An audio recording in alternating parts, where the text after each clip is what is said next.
A very good evening, everyone, and welcome to today's workshop. This is another informative session in our autism series where we are trying our best to create awareness about um, what really is contributing to the increasing number of autism cases that we see today, and then what can we do to help the children recover. So today we will be talking about a lot about heavy metals and how do we get them? How does it impact the child's body?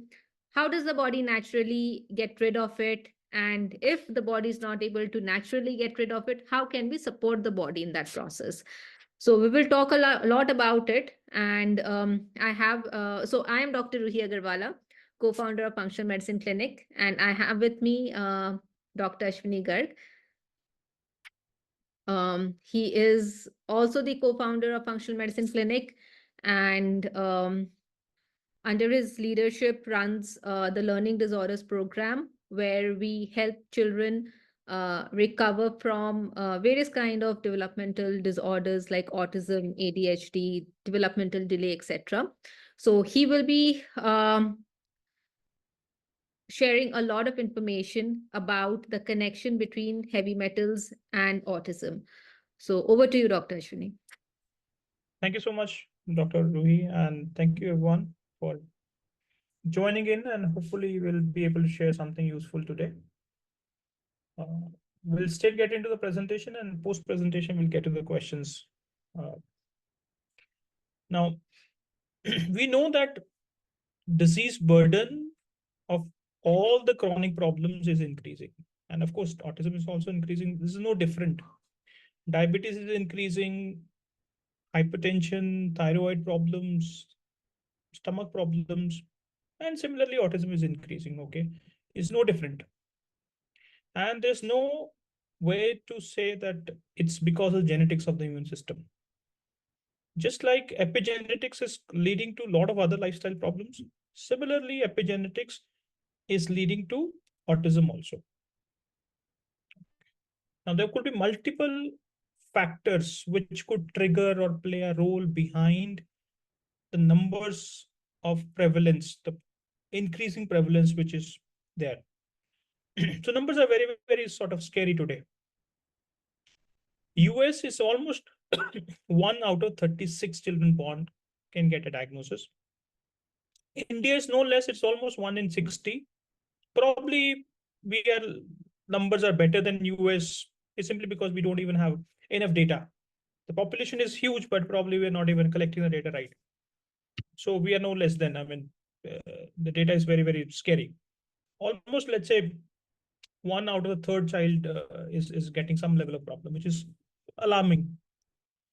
And unfortunately, even the more alarming part is nobody is saying what is causing it. Okay. And most of the time we say, okay, do some therapy. And it's a genetic problem. It can be there for life, even more scary for a parent. But if there are set of problems which are increasing this prevalence, now it can be during the birth, before the birth, after the birth. So many situations which could be playing a role now. In our practice also, and in a way, in the bits and pieces, the research is also saying that, right? You need a lot of different research papers to conclude all the things that I'm saying here. If mother was exposed to, let's say, heavy metals, if mother was exposed to pesticides or any other polychlorinated bisphenol, etc., etc. Now, mother has to give a birth to the child. Mother literally gives her own body to the child. If mother is healthy, we expect the child to be healthy. If mother is unhealthy, mother has toxins, mother has infections, all that can go to the child, unfortunately. Unfortunately, nobody is telling mothers also that this is possible. And a lot of time, body is not ready for pregnancies. Okay, body is rejecting the pregnancy. And we are using artificial ways to impose pregnancy. The concept of mother's body to be healthy, to have a healthy child is sort of nobody is talking about it, which is so unfortunate. And just to get a child and then a child having problem is even more tougher. if mother has any autoimmune problem, okay, psoriasis, rheumatoid, and so many cases we have seen. A child started working with us, and then a child was getting better, and mother thought, let me also take a treatment. I also want to get better my disease. And lot of time we see a mother would have Hashimoto's, mother would have psoriasis, etc., etc. So a predisposing condition in the mother could be any autoimmune problem that can lead to a autism prevalence in the child also. If mother was on certain drugs, right, valproic acid or antidepressants and others also. Now, you have to understand what is there in the mother's body can straight away go into the child also.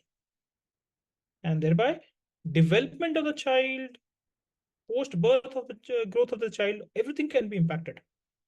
And very, very important, if mother has certain chronic infections, Lyme co-infections, Epstein-Barr virus, measles, and many more, fungal infections, because child would get the microbiome from the mother. And mother is a very, very important organ of the system. If microbiome is healthy, we will keep healthy. And if mother has microbiome issues and she has infections or compromised immune system, same goes to child. So don't keep blaming yourself for it or the genes for it. It's just a system that is not informing us thoroughly, right? Uh, Now, if child is not born through C-section, sorry, the normal delivery and born through C-section, that could also be one of the predisposing factor, because through the birth canal, the child will get the right microbiome from the mother. And if we cut open the mother and pull the baby out, uh, child doesn't get the right microbiome, and that's. And after birth, if a lot of antibiotics are given, a lot of painkillers, steroids, etc., etc. Sometimes it's okay to save a life, no, nothing wrong with it. But then we also need to see how do we counteract the negative effects of antibiotics, for example, by using enough probiotics and prebiotics, etc. Lot of time we are seeing is something called virtual autism. Child was okay, almost okay. And parents know it, the child is okay or not. I mean, you don't need anybody from outside to come and tell you that child is not okay. You know that child is okay or not okay, and you know the difference. Child was okay, and then now it is not okay. And virtual autism literally means, the child exposed to a lot of the screen time, and the speech went away. There's a clear indication that screen exposure, Wi-Fi exposure, uh, light exposure, blue light exposure, all of that has done the damage to the child. Okay. And there are a lot of incidences where parents would say after MMR vaccine, there was a regression. Now, research is still unclear, but parent is saying the truth. And there's no post-marketing data about vaccinations. So where do you even get the data? If somebody says there's no data, if we don't even collect the data, where do we even get the data? There's no process of collecting the data that some damage has happened. Basically, everything is looking all good. And there are incidences where a parent has told us, due to COVID, they could not go take a vaccine. And after COVID, when they had the opportunity to take the child out, and 2 vaccines were given at a time. Boom. Or sometimes Indian parents, they have given the vaccines in India. They went to US because the policy is like that. They recognize that Indian vaccines are no good. Let us give an extra vaccine. Boom. And child regressed into the problem. Or child has a metabolic disorder, child has a detoxification problem, child has immune system problems. All in all I'm saying that it is not coming out of thin air, that all of no, out of nowhere 80 to 90% of the children, they start regressing into the problem till 1 year, 1.5 year, 2 year, 2.5. That's a good amount of period where child was all good, developing normal, everything was fantastic. Then they start losing words, they start losing speech, they start having behaviors. It's not coming out of nowhere. This is not developing out of thin air. We need really, as a parent, we need to think through it. Okay. Of course, the immune dysfunction and the gut dysbiosis plays a major role, which is impacted by all of these things. Okay. So there are reasons. There are certain reasons. That's one very important takeaway. Another very important takeaway from this is, now autism typically symptomatically, if we look at it, we think it is just a brain problem. It's just in the brain. And typically, it's still that it is something, some fixed pathology or fixed encephalopathy or something permanent that has happened, and it's just a behavior because of that. And let me fix the behavior, let me train the behavior, let me give a lot of therapy training to fix the behavior. But if we look at the disease a little more closely, the disorder a little more closely, so much is happening in the body. Now, starting from the metabolic disorder, the mitochondria is compromised, the energy production is compromised, the methylation is compromised, their sulfation is compromised. Okay. Now, if mitochondria is compromised, brain health is compromised, muscle health is compromised, hypotonia can happen. The amount of power the muscle can generate can be very, very low. So my hypotonia, sometimes they have a difficulty in holding the pencil and writing and etc., or they cannot write so dark. It's simply because the muscle doesn't have enough mitochondria to produce enough energy to hold the pencil and to write with the force that is required. It's nothing to do with the brain only. It is simply the mitochondria in the muscles also, right? All of these children, they frequently get unwell. They get fever, they get better, they antibiotic, again unwell, unwell, all keep circus keep going. The immune system is compromised, right? And compromised immune system means allergies, means autoimmunity, means infection, and thereby neuroinflammation, inflammation of the brain. Then, of course, sensory issues means the I receive a senses, I input through my senses, I have to process it and I have to respond back. Whole mechanism of receiving the senses, processing, taking to the brain, responding back is not coordinated well. Of course, 90% of them have poor digestive system. They have constipation, bloating, undigested food in the gut, GERD, etc. Many of these problems are there. And some of them have sleep disorders, some of them have epilepsy, some of them have hormonal issues also. The melatonin is poor. And many of them, of course, has neurotransmitters which are not in the sync. They have more excitatory neurotransmitters and less of inhibitory neurotransmitters. So imbalance is causing a lot of this running around and hyperactivity and all of that. So no, all in all, takeaways, it's not just in the brain, the whole body. Almost all systems of the body are affected. If we had to solve the problem, you cannot only make the brain healthy. Either the body is healthy and the brain is healthy. It cannot be the case that the only brain is healthy, rest of the body is unhealthy. It doesn't work like that. Body is the complete system has to be in sync to be healthy. So it is not just in the brain. So that's a very, very important takeaway for it. Now, the multiple reasons I talked about, and today we will focus mostly on heavy metals and how heavy metals can cause various problems in the body, and thereby a child can develop these symptoms. So where are they coming from, and how do we even take care of that? Okay, the common ones. What are the common heavy metals that typically we see? Lead is notorious. Okay, huge problem today. Huge problem. It can come from the fuel burning. It can come from the paints. It can come from the batteries. It can come also from the water supply. Now, just to give you two examples, we had a child, non-verbal, 4 years old, non-verbal. Not even a single word he was uttering. Within 4 months, this child turned into a verbal child.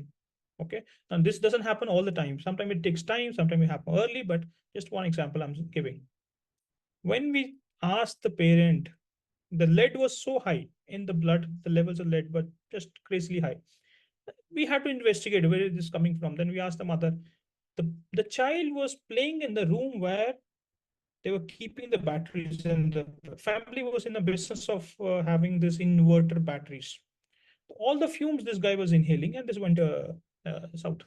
So, just a personal example, uh, in Bangalore, water supplies we know is very, very bad. Uh, we had RO systems. On the top of that, we have alkalinizers and all of that. And I got a little lazy. Uh, I did not replace the filters. I tested myself, my family, all of my wife, me, and my mother and father, all of us has high lead levels.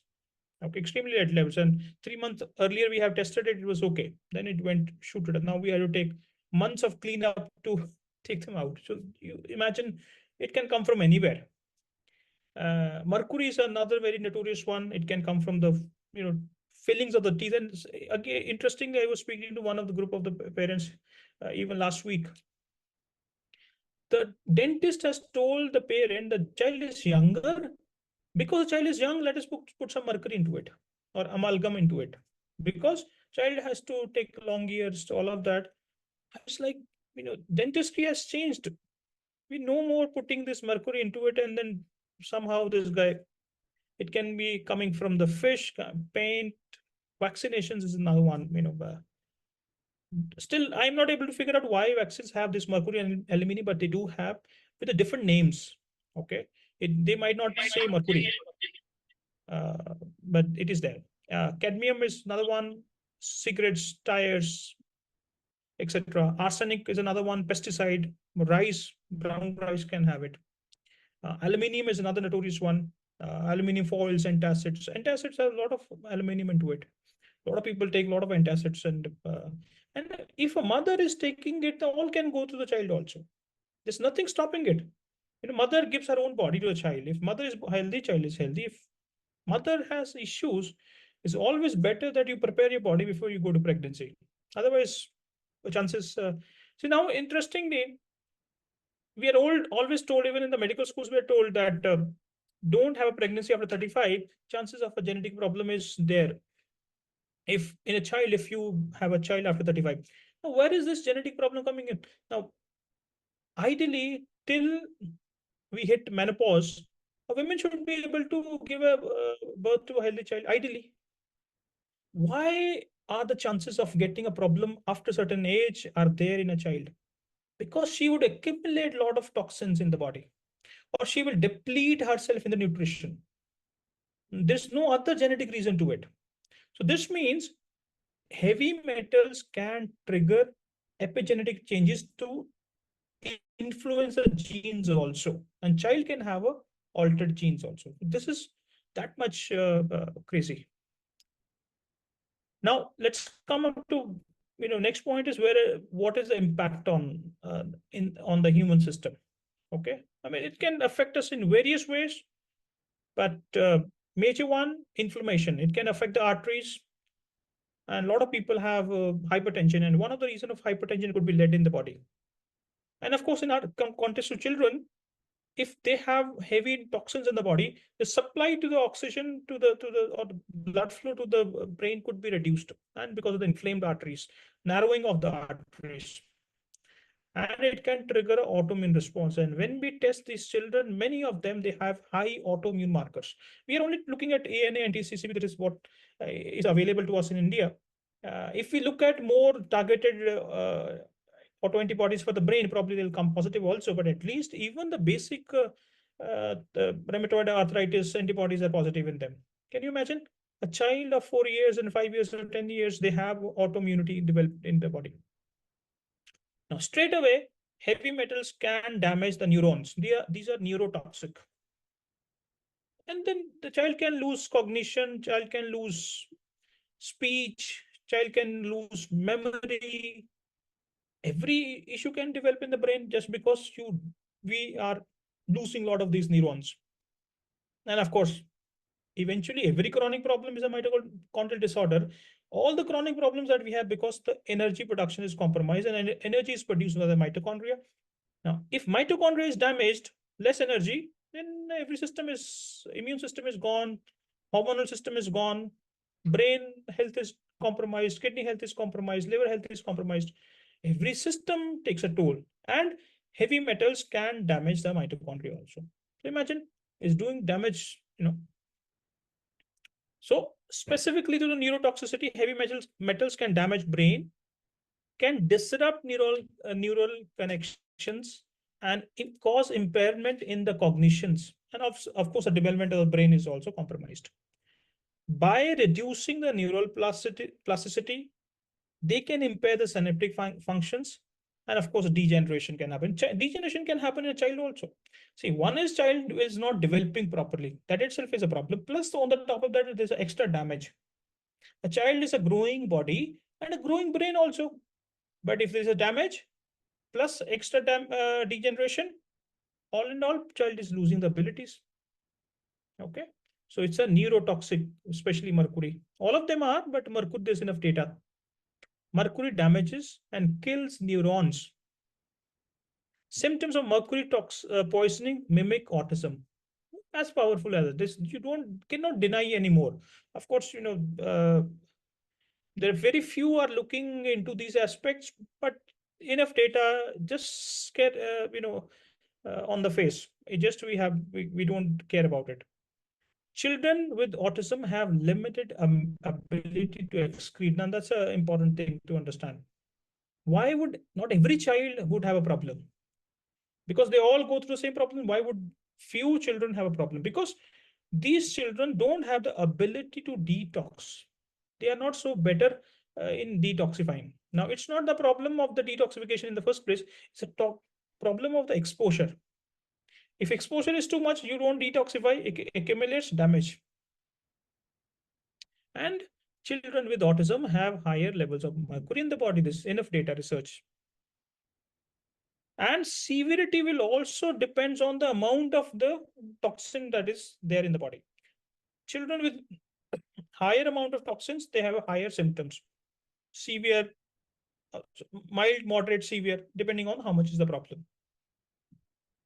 Now, these heavy metals are affecting in many ways, and one of the ways is affecting the enzymes, affecting the minerals. Okay, then all the biochemical reactions in the body, in the cells, in the mitochondria will be compromised. And it will also deplete glutathione, which is very, very important for detoxification anyway. It's a very, very problematic thing. Heavy metals can cause oxidative stress, thereby cellular damage, thereby inflammation, thereby poor mitochondria, thereby impaired antioxidant defenses. Even the regular metabolic processes become toxic to the body because antioxidant defenses are taken out. They get consumed, over consumed because of the heavy metals in the body. Of course, they are affecting the mitochondria. They impair the energy metabolism. They increase oxidative stress. It's a reduction in ATP production and impairs cellular functions. So they're affecting at multiple levels, not just one process that is impacted by them. Multiple levels are in fact impacted by them. They can affect neurotransmitters also. Like I said, there's more excitatory neurotransmitters and less of the inhibitory neurotransmitters, and it can be affected by the heavy metals also. So impaired communication between neurons, disrupted synaptic function. They can alter mood regulations through the imbalance of the neurotransmitters.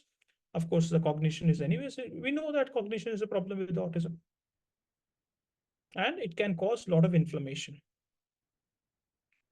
And inflammation and the brain inflammation is one of the key problem in our children. So can you imagine, just one toxic element can be affecting all systems of the body, and a lot of these symptoms could be because of that.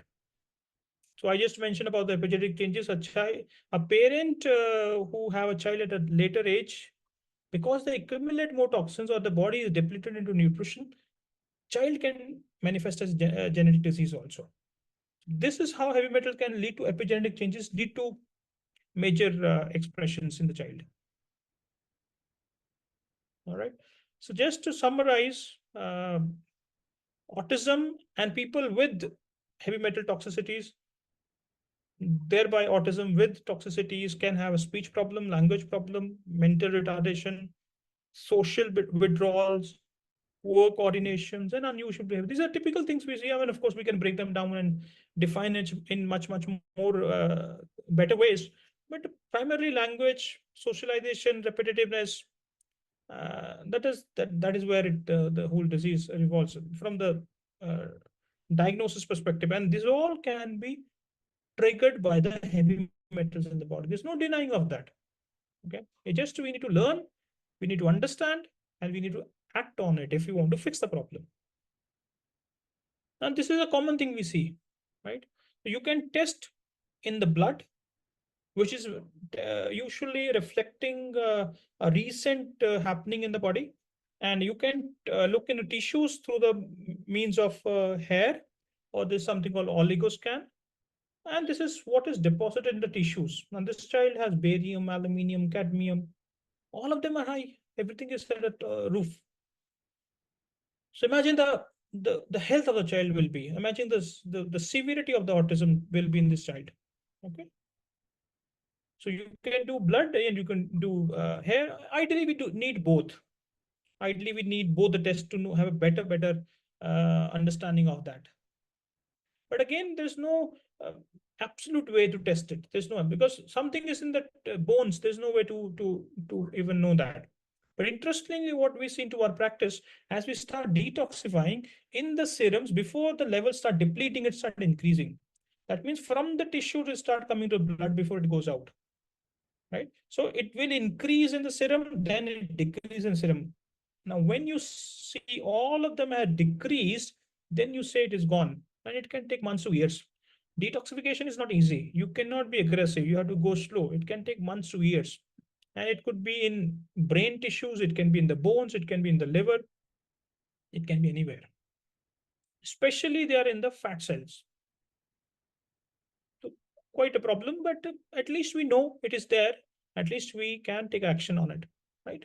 So now in normal circumstances, body knows how to fix it. Anything unwanted goes in, body knows how to take it out through skin, through kidney, through bowels, etc., etc. In normal circumstances, you eat well, you sleep well, body will repair, body will detoxify.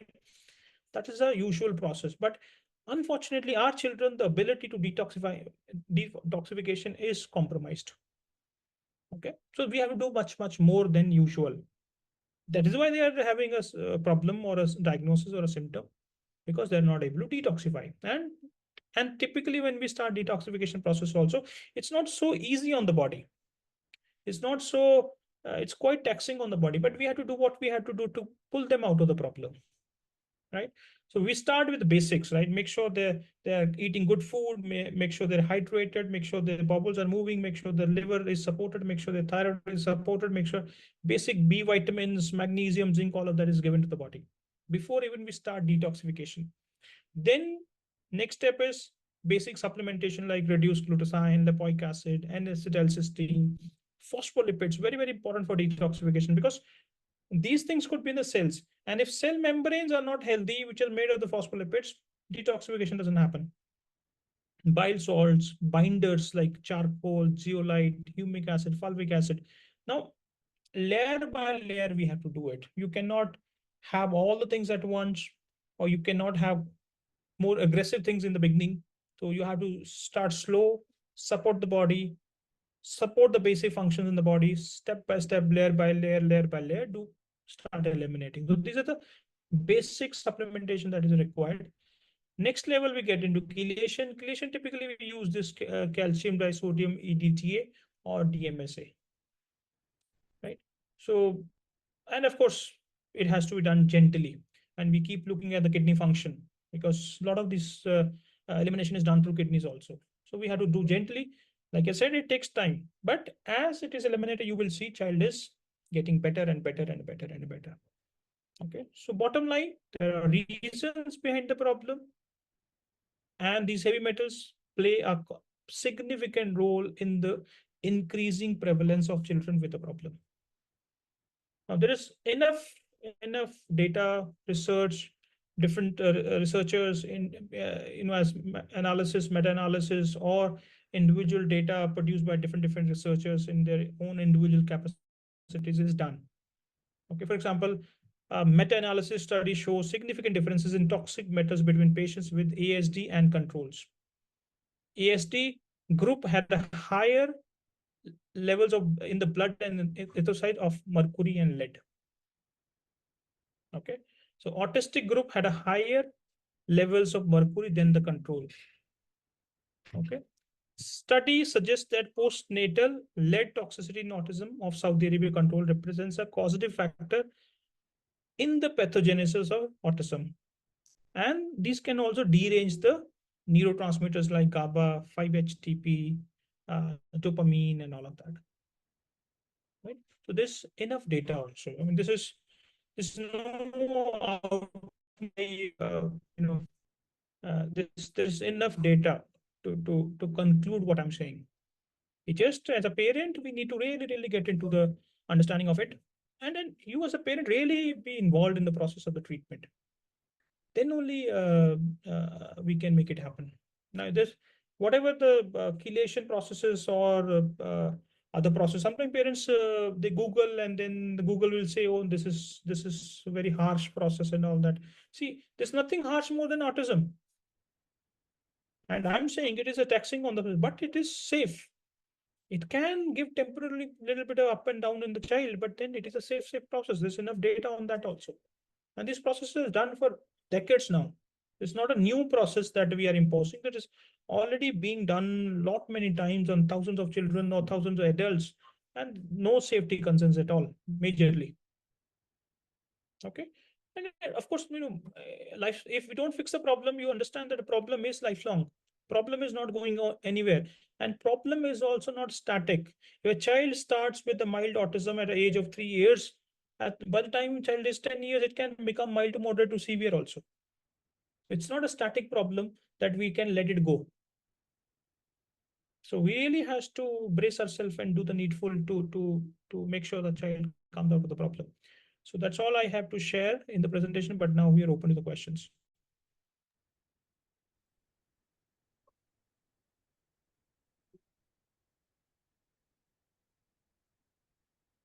Thank you, Dr. Ashwini. So parents, I hope the information he has shared has been useful for you, and also help you to probably connect some of the pointers where you were not able to figure out what has really happened to your child. So we will open up for questions. You can raise your hand and I will allow one by one. So okay, Nazia, you can unmute yourself. Hi ma'am. हाँ जी, बोलिए। Ma'am मेरा second plan चल रहा है। जी। नहीं मिला था ma'am, 1 month हो गया। सर से बात करना था मैम मुझे। हाँ जी, अच्छा, बताइए था, प्लीज टेल मी। हेलो, नमस्ते मैम सर। नमस्ते जी, नमस्ते। सर कैसे बोलिए? सेकंड प्लान था सर मैंने। हाँ, 1 मंथ में बहुत बिहेवियर आया था सर उसका, फर्स्ट 1 मंथ में। ओके। तो मैम ने फुल स्टॉप करने के लिए कहा था, मेडिसिन वो सब कुछ। सिर्फ रात में पेसिफ्लोरा देने के लिए कहा था। ठीक है। 1 वीक से बहुत इम्प्रूव है सर मेरी बेटी। Right right. हाँ सर, कोई बहुत कोई बहुत बोलने बहुत लग गया क्या? हाँ? अभी कुछ बात करने लग गया क्या? हाँ सर, वही बोलने कॉल किया। ये मेरा ग्रुप है या नहीं है सर? कितने दिन से मैं आपसे बात करना चाहती थी सर। वो हमने अभी कब नहीं है सर, मुझे लास्ट वीक में मालूम तो नहीं बात हो किए रहा। थे, आप शायद नहीं थे। अभी करेंगे नहीं। नाजिया, फिर से अभी वीकेंड पे करेंगे, मैं आपको इन्फॉर्म करूंगा। ओके सर, कर रही है सर, बहुत अच्छा। अम्मी बोल रही है सर मुझे, अब्बा बोल रही है, मामा बोल रही है, मैम बोल रही है। बहुत हैप्पी हूँ सर मैं। जो मैंने बहुत 2 साल से सिखाया था ना सर, फिगर पिक्चर देख देख कर, फ्लैश कार्ड देख देख कर, अब वो मुंह ओपन कर रही है sir. Thank you so much sir. Thank you, आपकी मेहनत है Nazia, thank you so much नहीं फॉर। सर, कुछ यस सर, मेहनत यस होता सर। तो। नाजिया हाँ? नाजिया जी ने कहा था कि मैं अपनी बेटी के एक वर्ड सुनने के लिए तरस गई हूँ। ओ नाजिया जी सर, आपने कहा था ना?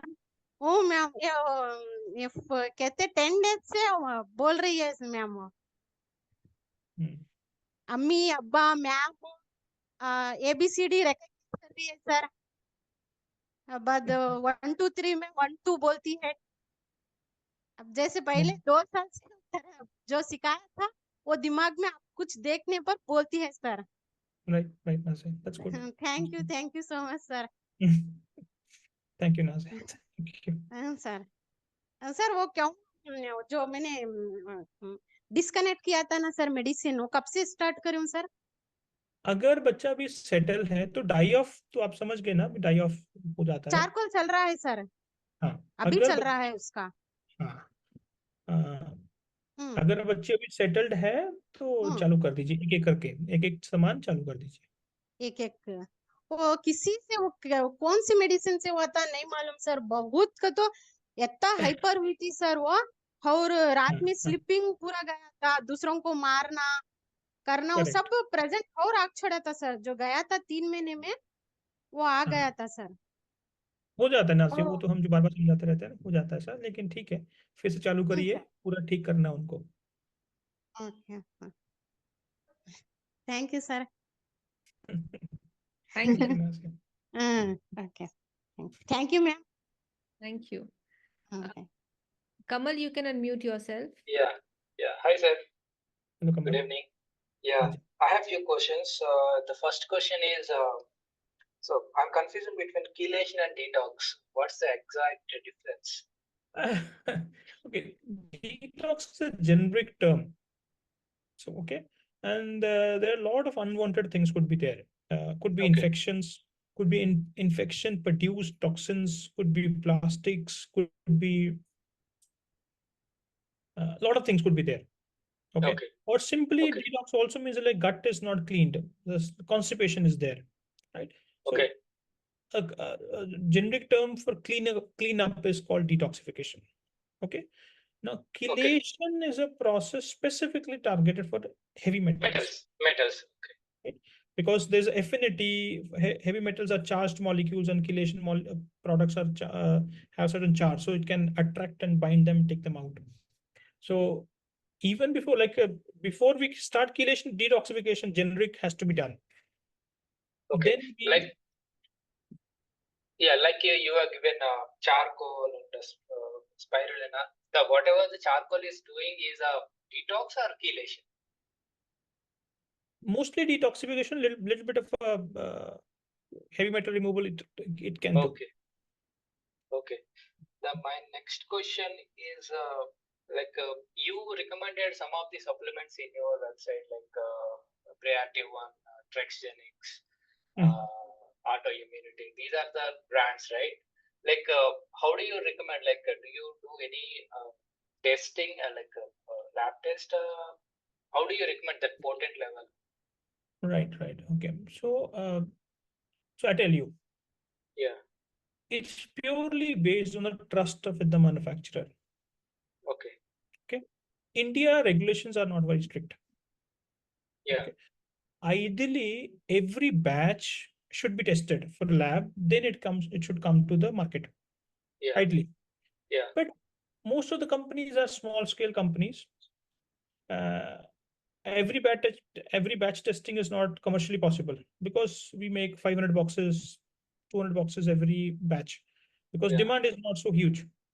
Yeah. So it's purely based on we personally know these manufacturers. Okay. Okay. And we are also involved in the process. So Okay. we are not using supplementation so just for fancy. We're doing a hardcore work with this clinical outcomes with these Yeah. supplements. So to answer the plain and simple, it purely goes by the trust, and we personally know these guys. Okay. So that, uh, but yes, ideally testing should be done. But then most of the company, they do only one batch, they do testing and put it on the website. So Yeah. they don't do it for every batch. Yeah. It's a problem. Yeah, for protein also it happens to me when I contact to customer support, they given like a batch number and a certificate. But okay, every batch, but they mentioned a batch number. See, I'm Yeah, saying regulatory process is not stringent. Okay. yeah, In a way, it is a good and bad both. If it becomes more stringent, cost will double down.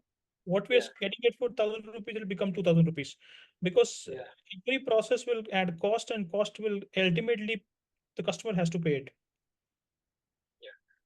My next question is, can we have a buffalo milk ghee? Sorry. Buffalo milk ghee, buffalo milk ghee. See, okay, now autism is a complex problem Yeah, with immune and gut and neurodegeneration. A lot of things are happening. Now, in that scenario, we want to eliminate every possible thing which can be negative on the body. okay, Maybe for that child may not be negative, but as a generic rule, we remove okay, every negative possible that I know.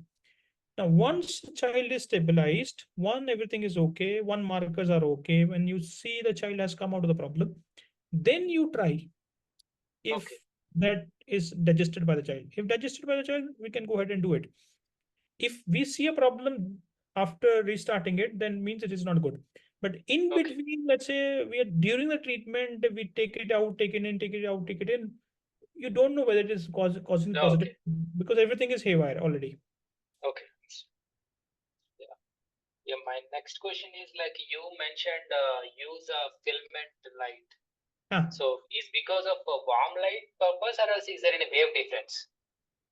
okay, now ideally, circadian biology says as sun comes up, we should be under broad spectrum of wavelengths. Yeah. Yeah. As sun goes down, we should be under darkness. Yeah. That is the ideal situation. Yes. Now, keeping it in darkness is not possible. Yes. So at least we should keep it a broad spectrum wavelengths. After sunset, if you put lamp is still allowed. Darkness is better, lamp is allowed. Yeah. Filament bulb will mimic lamp, for example. It's a heating coil, right? It will heat up and glow. Yeah. When we use LEDs, when we used tube lights, the narrow wavelengths are there, Yeah. especially blue, which is Yeah. very, very problematic. Okay, it's not recommended like because warm light also can be used LEDs, right? So again, wavelengths. Oh, Right? okay, okay, See, again, if we're sure that okay, it is giving balanced wavelengths, it is okay, not skewed towards blue, rather it should be skewed towards red. okay, Then it's okay. yeah. And my last question is like, does water fasting really help for removing toxins and metals? Water fasting. Right. Body is naturally built-in Healing. capacity to detox. Yeah. When we don't eat, that's a time for the body to detox. Yes. Right? That's a time for body to remove dead cells and dead debris, etc. So certainly water fasting is a very, very fantastic way. To So remove. we don't engage the body into digestion and metabolism, rather body goes into clean mode. For sure. Okay. Yeah. Yeah, that's all for now, G. I'm done. Thank you. Thank you so much, Kamal. Yeah. All right. Rajeshwari, you are there? Yes, ma'am, I'm there. Yeah. This is for my daughter. She's 2.9-year-old. And the thing is, she was born little premature and I had issues with the lactation. And now, after 2.5 years, I came to know certain facts about her that she has issues in development, global development delay, speech issue, and disorientation in her body and all that. So somehow I could recognize that because I have, along with her, I have twins. So I could see the behavioral changes so very clearly. That made me to assess, and these facts were established. Now I don't know where to start, ma'am, because she's on Similac stage 4, and I've started with A2 Desi organic farm milk, which is going well. She's digesting. She's having that for the last 1 year now. I can say from her age of 1, I'm giving that, and I'm using Orvo water. And Similac stage 4 for all the vitamin supplements she's getting from that formula only once a day.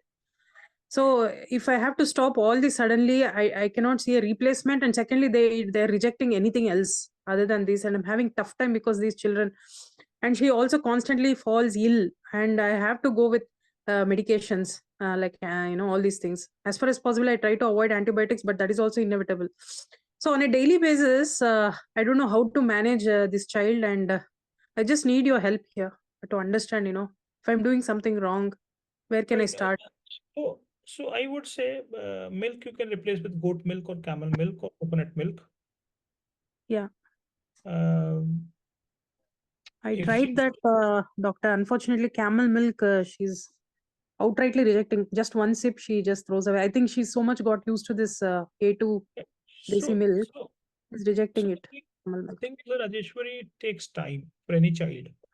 Yeah. But one phenomena which is inbuilt for all of us is a hunger. Hmm. Hmm. Hmm. Hmm. Hmm. Hmm.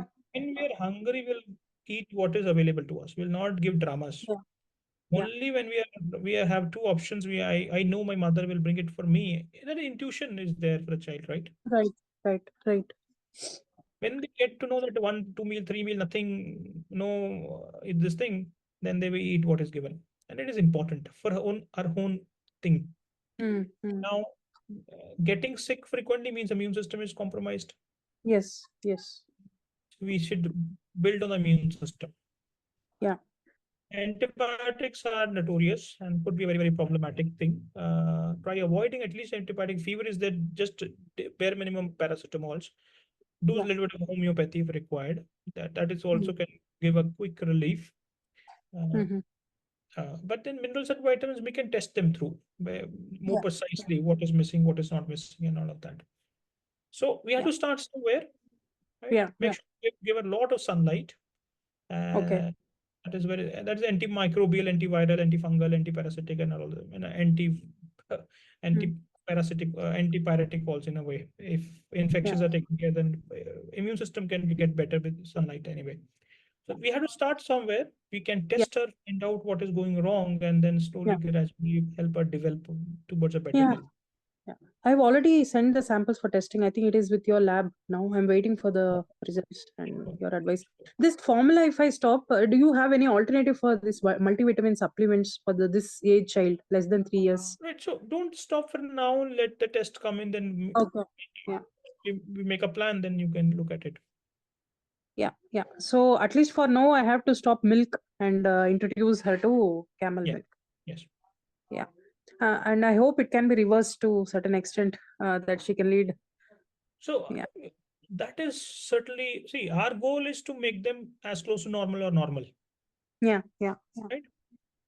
Can they lead an independent life? Most probably, in most cases, it can happen, Yeah. especially a Yeah. younger child. Younger child possibilities are fairly very good. Yeah. A child after 10, it becomes more tougher. Yeah. Child is out of control, child is making their own decisions, and parent becomes weak all the time. A lot of Yes. things. But a younger child, Yeah. 2.5 years, 3 years, a lot of chances. Yeah. But otherwise, in your experience, doctor, where does this lead and mercury is getting into their system on a daily basis? Can you throw some light on, what is, I mean, is it like vegetables or that we give, or is it Yeah. from the rice? Yeah. Water supply could be one way. In the Okay. environment, fuel burning could be one way. Uh, your Mhm. vegetable can also do it because, see, you have to understand something. Washing is not enough Okay. because Yeah. these vegetables are fed with lead water. Mm-hmm. Mm-hmm. For Okay. example, ways, in Bangalore, there was some testing done, and most of the vegetables on the street vendors, they were heavy on toxins. Okay. So ideally, we just doesn't. I'm saying if you have to keep a budget of the month, probably it is 5,000 rupees expensive a month if you choose Yeah. organic. Yeah. Yeah. Yeah. Yeah. In that way, we can be more careful. Yeah. So there's a way that we can, even if there are toxins everywhere in our environment, there is a possibility that we can detox it. Uh, yeah, Yeah. effectively, right? So that detoxification on a daily basis, how do we do, doctor? Of course, by stopping certain things, we can stop it, but certain things are inevitable, like vegetables or whatever. Even if we go with organic, So is there a way we can detox the sunlight, child? Yeah. lot of sunlight, lot of sunlight. Okay. Making sure the bowels are empty every day. Okay. Hydration is done. And Hydration. good sleep. Okay. Yeah, doctor. I'll wait for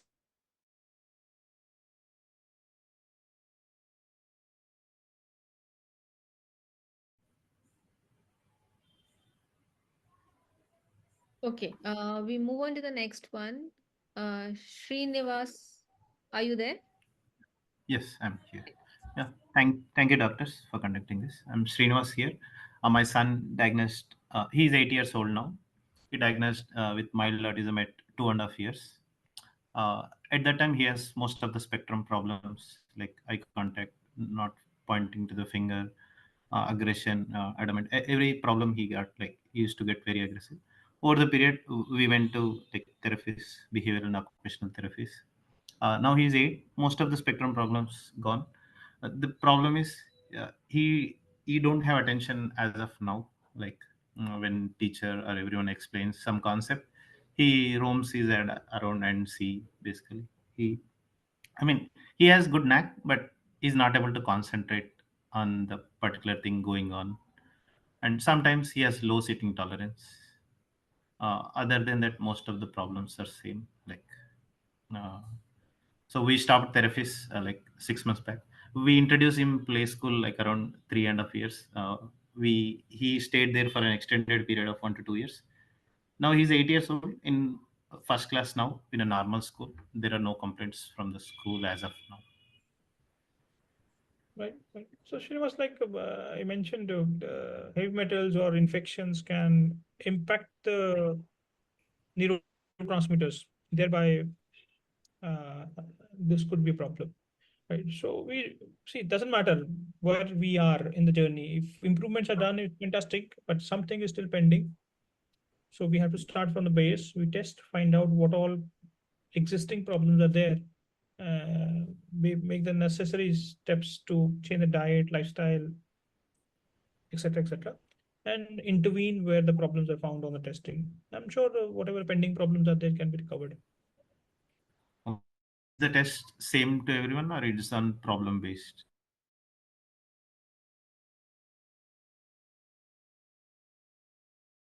Based on the, let's say we expect the thyroid problems, then we might also ask for thyroid antibodies. If we see a lot of imbalance in neurotransmitters for that child because of the hyperactivity and extra neurotransmitters, we can ask. But we try to keep it in a way so that it's not very expensive. If you ask me if I more data, more better planning, we can make. But then budgeting issues are there for every Got it. parent. What could be the cost So, structure like for test if I want to take every test that's possible? so typically, let's say 7 to 10,000 rupees, good enough. Also, which includes all toxic metals, everything. Yeah, yeah. Okay, great, thank you. That's from my end. Sure, thanks. Anamika, you are there?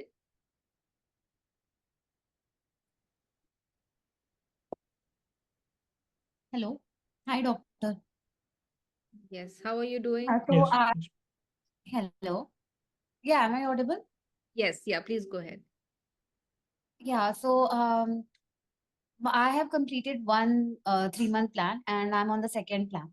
And so I joined this because, like, I have developed symptoms like ADD, like very difficult to concentrate and feeling very like all over the place. So these symptoms, like I didn't have this in my childhood, like it developed in the last few years. I think it's been 3-4 years. So the concentration problem, and it's not like I do my best to like focus, and I have my own techniques to do that, but yet it becomes very overwhelming and very difficult. So I'm wondering, why is it that because these ADD symptoms, this happens in early childhood, so why is the case that I have developed it like so late in life? Okay, Anamika, it's not always related to the age. It is related to the underlying problems. Okay. Now, actually, unfortunately, this is becoming quite common at later ages also. Okay. But hardly anybody speaking about it. Or Yeah. people don't even recognize that they have problem. They think it's just a part of their nature or their abilities. They cannot focus, it's just how they are built. But the only few like you can recognize the problem has increased over a period of time. That it's not you actually. So, for example, one of the conditions that is called microbrewery syndrome, which means there are infections in the small intestine. You take some sugar, you take some white rice, that converts into alcohol, for example. That's one way to look at it. And microbrewery means you make your own alcohol, and that will put you off. Yeah, because that happens like Uh, that's how it feels like, especially when I wake up, it feels like I'm drunk, and it feels very heavy, the mind feels very foggy, and you're not able to like, it's like there is some fog in your brain and you're not able to like make sense out of things. Like it has obviously improved a lot. I also do the nervous system work. I'm myself a coach, so that has helped me a lot with nervous system regulation. That has really helped me a lot. But the thing is, like the intensity, some days are so difficult. Like it's so overwhelming. The light sensitivity, the sound sensitivity, like I'm not even able to have conversation on some days. Like it's so difficult. Like I'm not understanding. I mean, actually, I'm very thorough with the plan and everything, and it has helped. I have improved a lot, especially with the gut, because in the next plan that I'm currently on, the I had specifically told the focus should be more on brain health. So yeah, so I'm asking from that perspective because it feels like the brain fog is there and feels like you're drunk, you're not able to concentrate, Yeah. everything is like fragmented. So yeah, some insight on that and what I could do to like help with Right. this. So the two parts to it. One is the infections in the gut, which are a part of the problem, and the infection don't go easy. Okay, it can take time, months to years also. They keep getting better. They're not going easy. Second is immune system building. Now, any infection that we typically get, most of these microbes are anyways there in the body. See, we are in the same environment where infections are growing, but infections are not going overboard because immune system is there to check it. But when some reason that you feel stressed out uh, before periods, for example, Yeah. hormones are released, immune system naturally becomes slow, infections will grow and they will give you more trouble. Second, the some level of degree of damage happened by the infections, right, on the brain cells, for example. Then we have to repair that. And brain repair typically takes time. For example, now if you cut your finger 2-3 days, you have a healing happened. Every 2 months, we can get a new liver, for example. Every 6 days, you get a new gut lining. But brain cells take typically 9 months to recover. You continue seeing changes as you doing things for yourself. But a complete recovery can take time because that's the nature of the brain cells takes longest time. After that, bones take a very long time. So that's the nature of the body. But you will, I'm sure, to come out of it eventually. Yeah, so it is about the detoxification as well, because in my test also, like there are still heavy metals, which I was told by Dr. Shafali, and she's been very nice, very kind in the whole journey. And the immune system actually, like in the first plan, I didn't experience a lot of like this allergic rhinitis. Like I'm allergic to a lot of things, but right now, like I'm going through like this allergy every other week. So all this is related, right? Right. So what happens? It's like peeling the layers of the onion. Hmm. Uh, Body is trying to protect you all the time. That's the nature of the Yeah. body. If any infection comes, it cannot eliminate the infection. It puts some layer to it and then hide it somewhere.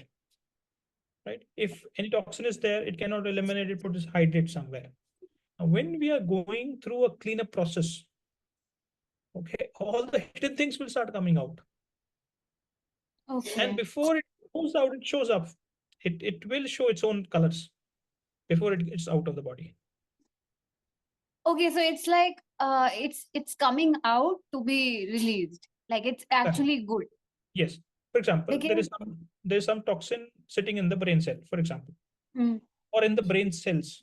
It is sitting in the brain cell. Now, literally, brain cell has to be broken into pieces before it comes out, and we have to reconstruct a new cell there. It comes to the blood, and it comes to blood temporarily. The blood levels of the toxin will increase, and body will react to it before it can go through the route of kidneys and liver, or whichever way it has what. But at least temporarily, it increases in the blood. That is why reactivities are there. Oh, okay. That makes sense because I was told also that it is showing up because it is coming in the blood. Earlier, it might be deposited in the tissues. Yes. So what can I do apart from the plan and any additional tips to like support the brain and anything? And one thing that I've also observed is like no matter how much I sleep, I still feel fatigued. And that has reduced also. Like earlier, it was so bad. Like even if you sleep for like 10 hours, like the sleep is not enough, but it has improved. But still, I'm asking like, what else can I do or anything to support with? So basics remain the first priority. Make sure you get a lot of sunlight and ground yourself. Hmm. No chappal slippers, put your feet on the ground and under sun, sit there for 20, 30, 40 minutes. Hydrate yourself as much as you can. Sleep in darkness, and 9:30, 10 o'clock, 10:30 maximum. You should be asleep, not in the bed. You should be asleep.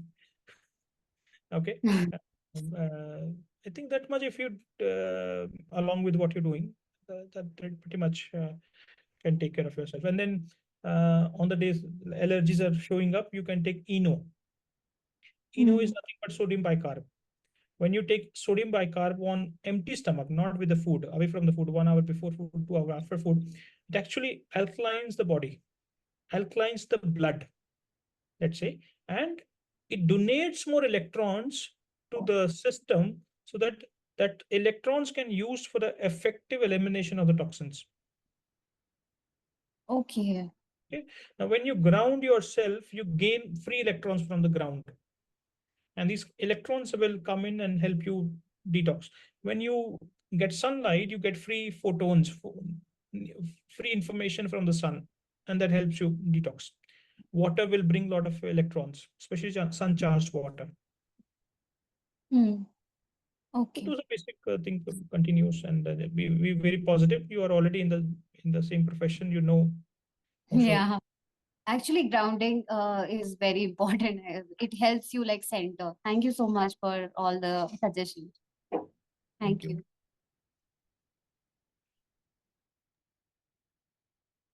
Priyanka, you can go next.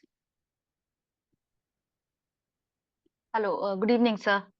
I've Yes, been following you since last year. So first of all, congratulations, and I really appreciate the kind of efforts you're making in this field. I had attended the conference also last year. I am a pediatric occupational therapist. I've been working for 14 plus years in this specific field, trying to look at every nook and corner when it comes to autism, ADHD, and all. So, yeah, thank you so much for the information that I've found today. Of course, I've been studying more around the neuroinflammation and how the heavy toxic metals have been playing a role. But do you think like how we talk about like how screen is going to affect such children, and there is something called virtual autism and we see similar features, and since it is just tick boxing thing, we just put it into the autism category where bringing them back is still possible. Do you think the heavy metals, apart from the neuroinflammation, if you're bringing it down and alleviating the symptoms, do they still need something around the developmental therapy? Because I heard somebody in the group right now tell something around it. So that what is the therapy? Therapy, I mean, again, I'm not expert on therapy, please pardon my ignorance, but what I understand so far that therapy typically means it's sort of a training program, different ways, right? If my brain can receive the instructions well, that means I'm doing my training better and I get sharpened my skills and can perform better. But it's like a matka is ulta and keep pouring water into it. Probably nothing is going in. But if we repair the body, we repair the brain, then a lot of the instructions will make a lot of sense to a child. They will be hold on to the instructions. Okay. So therapies are certainly important, but if we can say therapy can only solve the problem or enough by itself, probably I disagree. But if we make their body healthy and then plus we do the therapy, then you can see magical outcomes. Magical outcomes. Yeah. Okay. So this is how I think, and we also, we are not directly in touch with a lot of therapists ourselves, because sometimes there's a conflict of interest in some ways. I mean, from a business standpoint, but we are on the same page to help the child. Yes. Parents would say that now therapists are more happier with the progress. Yes. So Because I definitely agree with you on this, because it is very, very supportive in terms of reducing the neuroinflammation and hence helping us get a better results. But before I got this inputs on neuroinflammation and all that, initially it used to be more like on the idiopathic side, autism, or either it runs in the family, so epigenetic or something. So during those study years around that, I had read around when we are talking about the primitive reflexes, which are developing during the pregnancy. So if those are not integrated within the 3 months, and hence we see a lot of these adrenal fatigue, and hence in the first 2 years a lot of low immunity. Definitely now I can correlate it with the heavy metal toxicity. But do you think thyroid can also be one of the reasons? Because now I'm seeing a lot of these mothers who have conceived late or had other issues, had issues around thyroid also. I know it certainly it's a complicated issue. First of all, now since we started it, I think we should address it also. A lot of women are not hypothyroid. Lot of women are not hypothyroid. It is only that TSH is high, but the T4 is normal. If your T4 is normal, you are not hypothyroid. Or your T3 is normal, you are not hypothyroid. But unfortunately, it's only some doctors will look at TSH, and TSH is high, you are given a pill. And I'm telling you, pill is coming at a cost. Unnecessary pill coming at a cost. If your T4 is low, you're taking a pill, nothing wrong. If T4 is okay, you take a pill, it's a problem. But mostly women has a Hashimoto's, which is inflammation of the thyroid because of the autoimmunity, and TSH is going high. And those mothers having a child, because of the autoimmunity connection with them, that's a problem. But then when autoimmunity is there, mitochondria is compromised, and metabolic dysfunctions, the child can get true hypothyroidism, which is that T4 becomes low and T3 becomes low. That certainly can affect the growth of the child, and brain development is a part of the growth only. So if a child actually have T4, T3 low, we can expect their growth is. So recently we started, earlier we would wait. Again, it's a subject of endocrinologist. We would not, but then we realized nobody bothers. Nobody's testing. So you have to intervene. So not that we are giving any thyroxine pills, but rather nowadays we are giving them something called desiccated thyroid glands, which is a animal gland with thyroid hormones into it at a very, very low dose. It is also having peptides of the thyroid. Now, typically peptides, just like insulin, are it's a part of the regenerative medicine. Peptides can stimulate repair and growth in the body. Typically, body uses its own peptides. It has all peptides into it. So when we give the peptides from outside, it can repair the thyroid gland of the child also, along with a little bit of a thyroid support in the form of hormone into it. So that way, yes, it's an important aspect to be taken care in when we are dealing with children. Last question. Sorry for taking so much time. Now, with a lot of children diagnosed with EDS, with the epigenetics is playing a part in their EDS, but then they have been found as a comorbidity in a lot of children with autism and ADHD, hypermobility specifically. In those cases also, can we do something around the same heavy metal toxicity, and is it going to bring a difference? Hypermobility, I'm not very sure about, but ADHD certainly. It's ADHD is much simpler to resolve. Much simpler to resolve. It's again an imbalance of the neurotransmitters, and imbalance could be caused by the toxins and heavy metals, or infections are a major player in ADHD, especially fungal infections, or OCDs again, more fungal infections, or parasitic infections. So certainly a lot of work can be done. ADHD is a very, very easy peasy, 3-6 months, child is out if we follow it.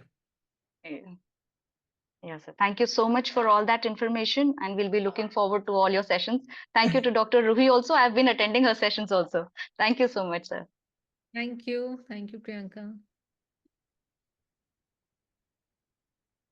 All right. Saksham, are you there?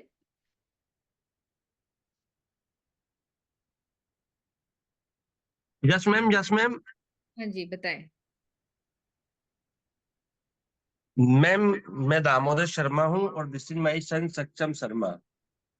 Okay. Ma'am, जब ये 5 year का था तो इसको first time epilepsy का scissor आया। उसके बाद में सर हम लोगों ने इसकी एम्स दिल्ली से इसकी दवाई चालू हुई, और जब बाकी इसकी एमआरआई वगैरह सब कुछ हुआ तो इसको जो डायग्नोसिस हुआ वो एल जे एडीएचडी, एपिलेप्सी और एसएलडी डायग्नोसिस हुआ। उसके बाद हम लोग कंटिन्यू उसको सोडियम वेलप्रिट देते रहे, और उसके बाद लेमिटोड टैबलेट इसकी सीजर से रिलेटेड चलती रही। उसके बाद मैम सर ये धीरे धीरे बढ़ता रहा है, और पढ़ाई स्कूल भी जाने लगा। तो लेकिन क्या है, ये आज तक न तो बोर्ड से रिटर्न वर्क लिख पाया आता है, न ये ढंग से लिख पाता है, बहुत ही स्लो लिखता है। उसके अलावा सर मेजर इसके सीजर कंट्रोल से एक ही बार इसको लास्ट 5 ईयर में ओनली 1 सीजर आया है, और लास्ट 3 ईयर्स में कोई भी 3 ईयर मोर देन हो कोई भी सीजर का इसका एपिसोड नहीं है। लेकिन इसके बिहेवियर इश्यूज, एडीएचडी और SLD, specially learning writing work में आज भी इसके इश्यूज है। ये बहुत ही स्लो लिखता है। तो सर अब सर आप हमारी किस तरह से हेल्प कर सकते हो, हमें क्या करना चाहिए सर? और सर सर जो आइडेंटिफाई हुआ उसमें वो डॉक्टर्स वगैरह बोलते हैं कि जब इसका बर्थ हुआ था तो इसके ऑक्सीजन की कमी रह गई ब्रेन में, और इसके फोरहेड में कुछ चेंजेज हुए हैं, मतलब स्पार्क हुआ है, डैमेज हुआ है, और रीजन बिहाइंड जी हुआ, और ये नॉर्मल डिलीवरी थी सर, कोई प्रॉब्लम नहीं था। आफ्टर 50 ईयर्स हम लोगों को पता लग पाया जो फर्स्ट टाइम इसको सीजर आया। तो शर्मा जी, समझ लेते हैं इस पूरी कहानी को। एडीएचडी ये तो एक सिम्टम के हिसाब से एक लेबल है, डायग्नोसिस है। Yes test sir. के ऊपर उसका कुछ मालूम नहीं चलता है, टेस्टिंग करने से कुछ मालूम नहीं चलता एडीएचडी, जो उनका बिहेवियर है उसके हिसाब से उनको लेबल लगा दिया कि एडीएचडी है, व्हिच इज ओके। लेकिन पहली चीज अपने को ये समझिए कि भाई इनको सीजर क्यों आया, 5 साल की उम्र में सीजर क्यों आया, कुछ तो कारण रहा होगा जिसकी वजह सर से उसका सीजर। रीजन उन्होंने यही बताया कि ब्रेन में फोरहेड में आप समझिए, हाइपोक्सिया अगर हुआ तो बर्थ पे हुआ था, पैदा होने यस पे सर। हुआ, सीजर आया 5 साल पे। Yes sir. तो भाई 5 साल के बाद सीजर थोड़ा आएगा यार उस पहली कहानी का। आप समझिए मेरी बात, या बहुत कुछ और भी तो हो सकता है। और जब हम इन बच्चों को एटलीस्ट हमारा जो एक्सपीरियंस हम टेस्ट करते हैं, हम पाते हैं कि इन बच्चों में लेड ज्यादा है, नहीं तो पैरासाइटिक इन्फेक्शन ज्यादा है। Yes sir. लेड ज्यादा, पैरासाइटिक इन्फेक्शन ज्यादा होने से सीजर आ सकता है। उसमें डेटा भी अगर आप रिसर्च करेंगे, पबमेड पे जाएंगे तो काफी डेटा मिल जाएगा। अब लेड एंड जो आपका पैरासिटिक इन्फेक्शन है उसके चलते ब्रेन की क्षमता भी कमजोर हो जाती है, जो हमने अभी बात किया कि भाई यस उनका सर। जो सोचना कितना है, वो कितना मेमोराइज कर पाएगा, कितना आपके क्वेश्चंस को प्रोसेस कर पाएगा, उनकी क्षमता तो ब्रेन की हेल्थ के ऊपर है। अगर या ब्रेन की हेल्थ लेड की वजह से कमजोर हो गया तो क्षमता भी तो ब्रेन की कम हो जाएगी, ठीक है सर। है ना? तो अपने को जो नुकसान हुआ है, चाहे मानो तो पहले से भी नुकसान हुआ, मान लिया हमने, हमको छोड़ना तो नहीं है ना भाई, उसको रिपेयर करना है। Yes sir. रिपेयर ही कर सकते हैं, यस चाहे वो रिपेयर 100% हो जाए, चाहे 80% हो, चाहे 50% हो जाए। Yes sir. Yes sir. ये तो बढ़ना चाहिए, छोड़ तो नहीं सकते। यस तो कहने का मतलब ये है कि हमको उसको रिपेयर करना है, ब्रेन को। सर। अब रिपेयर करना तो इतना सिंपल तो नहीं है। पहला चीज रहता है, अलग अलग लेवल्स उसके हमको इंटरवीन करने रहते हैं। जैसे आप घर बनाते हो तो पहले भाई बेस डालोगे, फिर दीवारें डालोगे, फिर छत डालोगे, फिर ऊपर जाओगे, फिर नया छत डालोगे, पेंट करोगे। It's a lot of process, multiple layers में हम काम करते हैं। तो ब्रेन रिपेयर को पहला काम करना है कि लाइफस्टाइल अच्छा होना चाहिए। लाइफस्टाइल का अच्छा का मतलब क्या है, खूबसूरत सन देना है, रात को अंधेरे में रहना है, सही समय पे सोना है, पहला इंपॉर्टेंट। दूसरा इंपॉर्टेंट चीज है पानी अच्छा पिलाना है। तीसरा इंपॉर्टेंट चीज है खाना अच्छा। खाने अच्छे में गेहूं नहीं देना, शुगर नहीं देना, रिफाइंड ऑयल नहीं देना, दूध नहीं देना, व्हाइट राइस नहीं देना। अब उसकी जगह पर किनुआ दे सकते हैं, मिलेट्स दे सकते हैं, ज्वारी दे सकते हैं, रागी दे सकते हैं, कैमल मिल्क दे सकते हैं, गोट मिल्क दे सकते हैं, कोकोनट मिल्क दे सकते हैं। बहुत सारे ऑप्शंस हैं अपने पास। तो एक एक लेवल ये हो गया। फिर उसके बाद हम इनको टेस्ट कर सकते हैं कि भाई उनके अंदर कौन सा इन्फेक्शन है, कौन सा डेफिशिएंसी है, कौन सा टॉक्सिन है। तो धीरे धीरे धीरे 3-6 महीने ये काम उसको क्लीन अप का करते हैं। उसके बाद हम रिपेयर का काम कर सकते हैं, stimulation of the brain repair, neurogenesis, synaptogenesis. तो उसमें क्या कर सकते हैं, this something called peptide therapy. अलग अलग से पेप्टाइड आते हैं, ब्रेन को स्टिमुलेट कर सकते हैं। अब ये नहीं मैं कहूंगा कि भी 100% होता है, किसी में 50% हो सकता है, 60%, किसी में पूरा ठीक हो सकता है। उसके बाद एक्सोसोम थेरेपी जिसको बोलते हैं, स्टेम सेल का एक पार्ट है but more simpler and better effective, वो भी ब्रेन को रिपेयर होने में हेल्प कर सकता है। तो अलग अलग लेवल्स के ऊपर ये काम किया जाता है, layer by layer, layer by layer, layer by layer. समय लगता है, टाइम लगता है, एफर्ट लगता है, बहुत पेशेंस लगता है। तो अगर आप एज अ पेरेंट उस पूरे प्रोसेस को समझने के लिए, करने के लिए रेडी है, तो we will be able to help the child. Sir this is my second question. Sir जब कंसीव किया था उस समय मैं एंटी डिप्रेशन ड्रग्स लेता था, एंटी डिप्रेशन। एंजाइटी के लिए मैं ड्रग्स लेता था, तो उसकी वजह से कुछ हो सकता है रीजन? देखिए, अनलाइकली है कि आपकी लेने से कुछ होगा। अगर मदर लेती तो ज्यादा कॉजालिटी बनता। वैसे तो बच्चे का हेल्थ डिपेंड करता है, स्पर्म हेल्थ एंड मदर का एग के हेल्थ दोनों के ऊपर डिपेंड करता है, ठीक है। लेकिन फिर भी मैं आपका एंजाइटी को इतना, ड्रग को इतना ब्लेम नहीं करूंगा। सर सेकंड क्वेश्चन मेरा अगेन, आज भी मैं एंटी डिप्रेशन ड्रग्स लेता हूँ और आज हम फिर सेकंड चाइल्ड प्लान करते हैं, तो चांसेज है, तो सर हम अगर सेकंड चाइल्ड प्लान करते हैं तो ये चांसेज है कि सेकंड चाइल्ड में भी ये प्रॉब्लम निकले हो जाए, क्या इसका कोई शर्मा जी, कोरिलेशन नहीं है? देखिए दवाई मेडिसिन। मेरे हिसाब से आप दोनों को अपना शरीर को स्वस्थ करना चाहिए, है ना। अगर आप दोनों अपने आप को स्वस्थ करेंगे तो चांसेस है बच्चा नॉर्मल आएगा।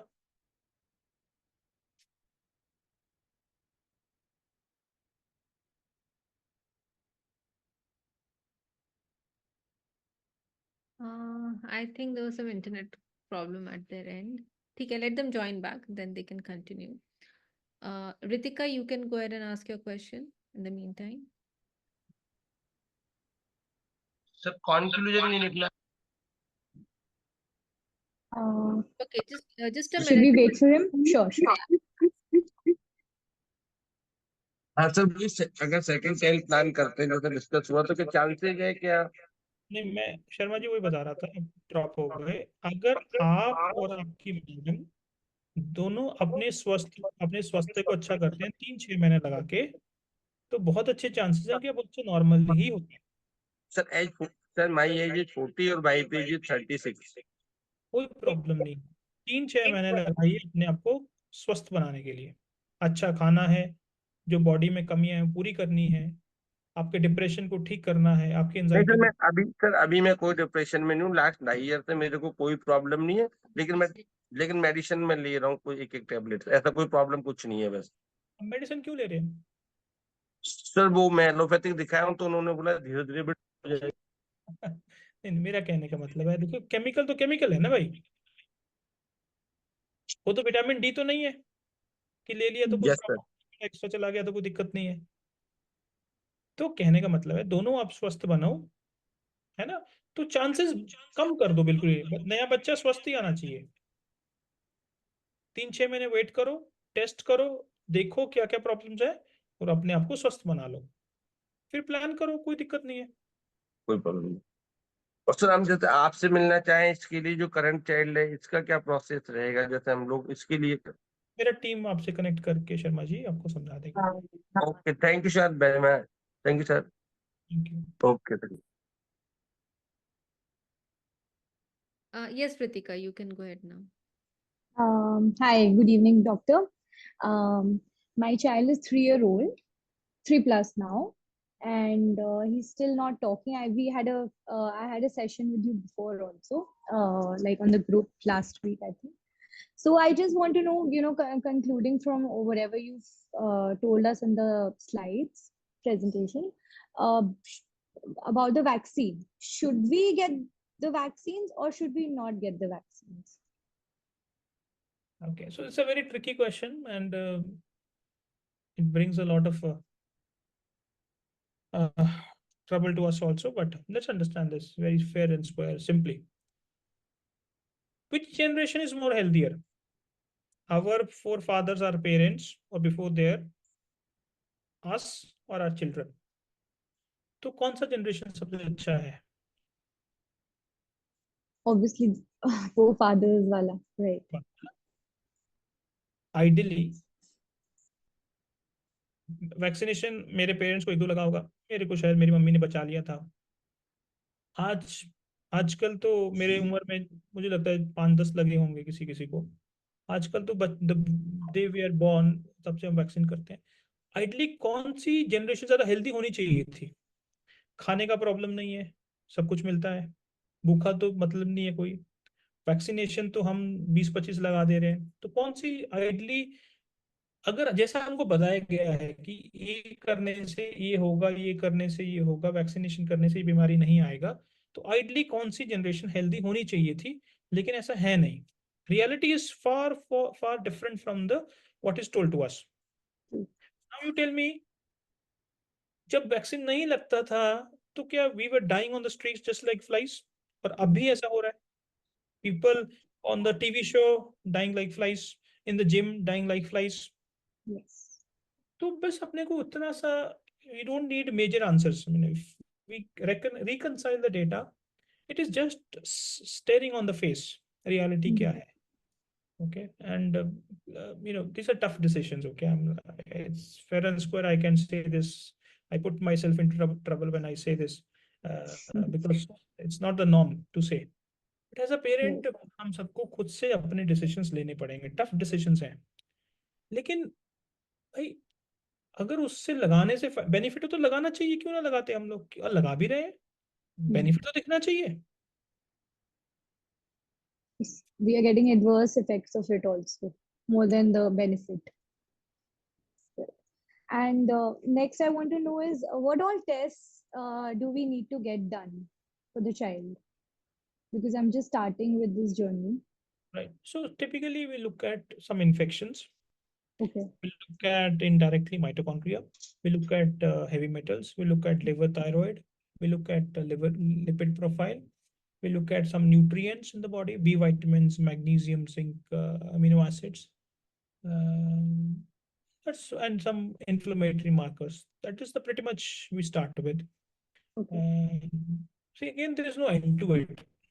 There's a lot of advanced testing available, but everything keep adding cost to the whole thing. So at least this is where it's a good sweet spot to The start basic. with. This is the basic. Hanji, hanji. So, like, how about I've inquired from Dr. Dang's lab, and they're doing the functional medicine test. So they recommended that I consult a functional medicine expert before, because they'll get the test done for me from the US, but then there should be someone who can read it, understand, and guide me. So that's how I found out about you. So he suggested heavy metals, organic acid, the gut test, then allergy, IQE, and food sensitivity tests. Are these enough? Or ये तो बहुत है. what? This are बहुत enough. Only thing is that just tell you, food allergies, for example, this is not a very accurate way. No test is very very absolute. तो उसमें काफी confusion होता, तो मैं करता ही नहीं. अच्छा. We go more clinically. हमको लगता है कि अगर टेस्ट करेंगे तो नुकसान नहीं है, उसमें फायदा ही है.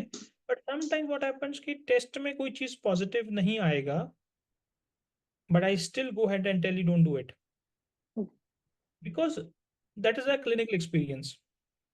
तो बस अगर वो बात को हम समझ लेंगे कि even though test is saying there's not a problem, but doctor is still going ahead and taking one extra step, we should not get bothered by it. then it's good to go. Okay. And sorry if I'm taking too long. I've heard about this PRP treatment for it helps in the regeneration of the cells. It's your own blood. Is this good? For what purpose? For autism only. There's a brand, like there's a new company called True Dose, and they are getting, like, they're showing that they have very good results. So should we get that done? Let's think in the right context. Mhm. A child already has stem cells, and PRP is only extracting the growth factors out of that and injecting back. See, if I have to do a localized therapy, for example, I hit myself and I break myself and I need localized healing faster in this area, and take my blood and do PRP and inject in that, localized healing will happen faster. Fair. Point taken. But this is a problem where immune system is affected, gut is affected, brain is affected, liver is affected, thyroid is affected. Where what will this poor PRP do in the first place? So first thing first is, now regenerative medicine is not bad at all. It is actually good, but it's the right time to it. Now you have to understand, stem cells are only a precursor. Stem cell need to turn into a neuron, for example. It needs the same raw materials of phospholipids and nutrition, amino acids. All of that is still required. So if these things are missing, you only give a stimulus, it is no good. Or it's a dynamic state in the body. Something has led to the regression, for example, right? Most of the time regression cases are there. Something has led to the regression, something led to damage. Until I take away what has led to the damage can reoccur if I repair also. So a lot of time people do stem cell therapy, they again get into the problem because the damaging molecules are not taken out. But if I take them out, I feed the body with a lot of nutrition, then I do regenerative medicine, then maybe PRP, maybe exosomes, maybe stem cell, it will give you brilliant outcomes. We need to heal the gut and detoxify first. Correct. Okay. So, and now last, I follow a doctor, he's a functional neurologist, Dr. Robert Melillo in America, and he really focuses on retained primitive reflexes. Along with, he has a whole program. So he does mention about, I was reading this book, if you can see. I'm aware, yes. Okay, you're aware. Okay. So, do you agree to the retained primitive reflexes? I have a practitioner, Nupur, she's on the group. I requested her to join with us. She's come from Dubai. So my son is doing the therapies and I've seen so much change in him. It is no question about what he's saying. No question about that. All I'm saying, there are 10 problems. Probably this is one part of the problem. Then there are 9 more problems. If we do more work, we do better outcomes. Certainly, we'll expect. I'm no expert on to that part, but there's no question me disagreeing to that all. It's a big doctor, big guy. I'm certainly doing a very, very good job. And along with that, if we do the again basic work, outcome will be much faster. Yeah, I have seen so much change in already. We are doing the red light, the TENS, the TDCS. So yeah, now I want to focus on the diet and the talk. So I'll join your program very soon then. Sure. All. Thank you so much.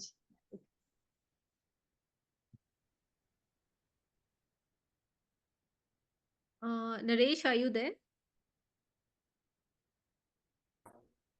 Thank you, first of all, Dr. for your knowledgeable session. And I have a son who is 4.5 years old, and I would like to join your therapies.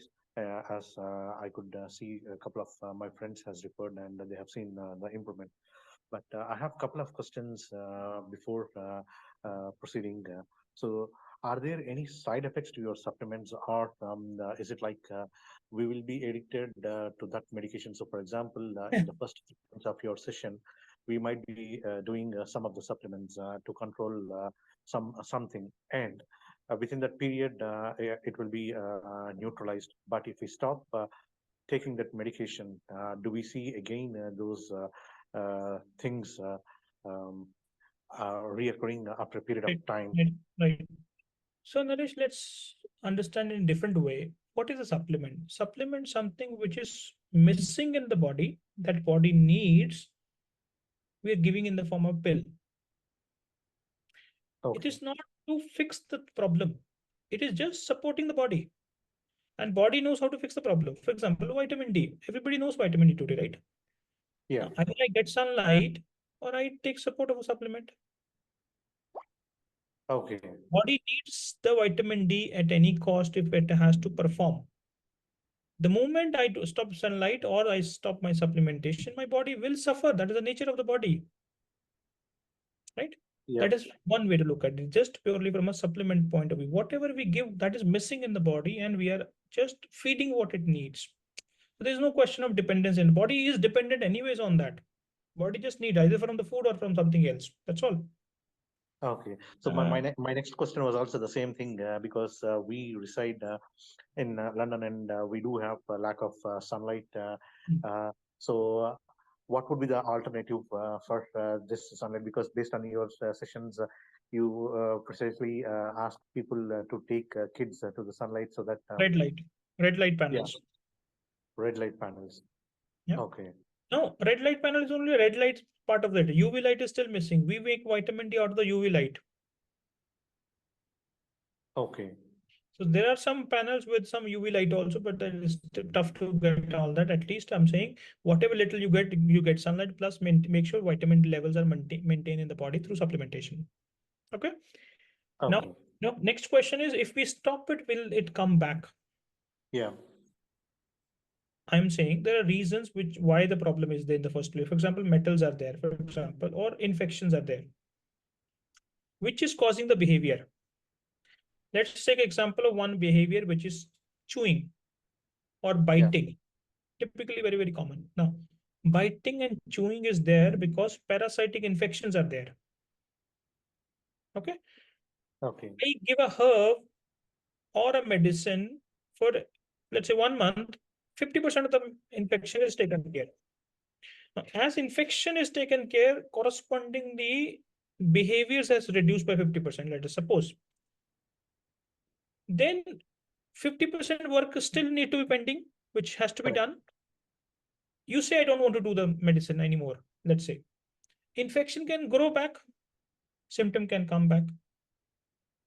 But if infection is completely taken care, immune system gets good, you stop the medicine, problem will not come back. Okay. But these time frames can vary. Okay, I'm just giving you a very, very simple example. Yeah. All I'm saying, if brain is repaired, then cognition has come back and speech has come back, it will not go away. But if infection is there, I repair the brain, but I don't clear the infection, I don't clear the toxin and infection can again do the damage and regression can again happen. The dynamic system in the body. So that's how we have to understand it. Okay. Okay, understood. And I have another question.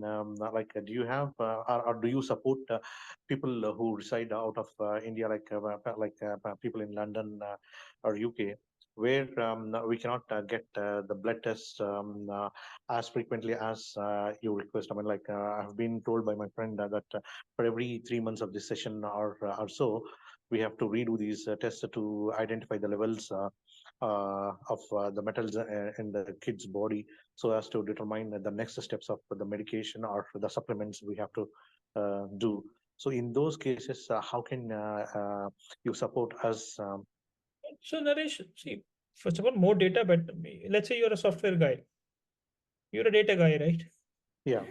Data, better outcomes, better planning, better precision we can do. Now, let's say not 100% data we can do with 50% data. If 50% data is not there, at least 25% data, some data. If at all no data, we'll go by the symptoms. Okay. Right? So precision will get less, but we still can go ahead, right? Yeah.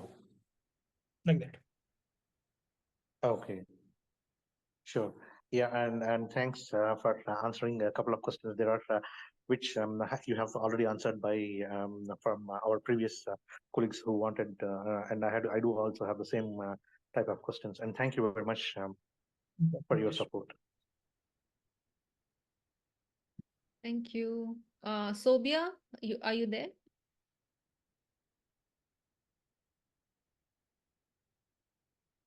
Okay. So Kamal, you've already asked questions, so I will. You still have a question? Yeah. हाँ जी बताएं. Yes. Since someone has touched about yeah, since someone has touched about stem cell therapy, I got one question regarding ozone therapy.